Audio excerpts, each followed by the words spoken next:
இன்றைக்கு சிறுமிகளுக்கு பொதுமக்களுக்கு பெண்களுக்கு பாதுகாப்பு இல்லாத ஒரு சூழ்நிலை. இந்த அரசாங்கம் எல்லா துறைகளிலும் தோல்வியை கண்டுவிட்டது.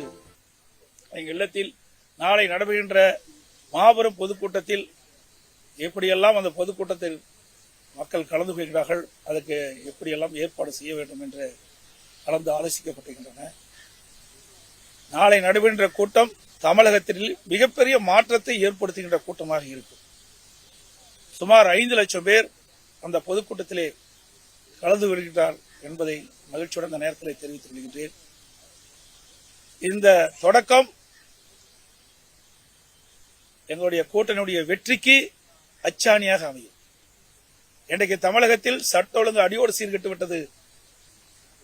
இன்றைக்கு சிறுமிகளுக்கு பொதுமக்களுக்கு பெண்களுக்கும் பாதுகாப்பு இல்லாத ஒரு சூழ்நிலை.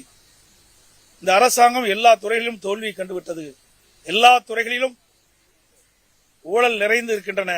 சுமார் 4 லட்சம் கோடி பல துறைகளில் ஊழல் நடைபெற்றுகின்றது. மேதக ஆளுநரிடத்திலே நாங்கள் அதை வழங்கி இருக்கின்றோம் அந்த அறிக்கையை. அது மட்டுமல்ல, எங்களுடைய கூட்டணி வலிமையான கூட்டணி. மாண்புமிகு பாரத பிரதமர் அவர்கள்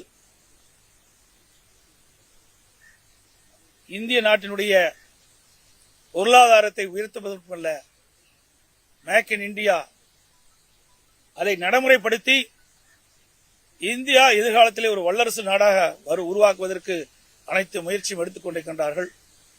இன்றைக்கு அனைத்து இந்திய அண்ணா திராவிட முன்னேற்ற கழகம் என்டிஏ கூட்டணி மிகப்பெரிய வெற்றி பெறும்.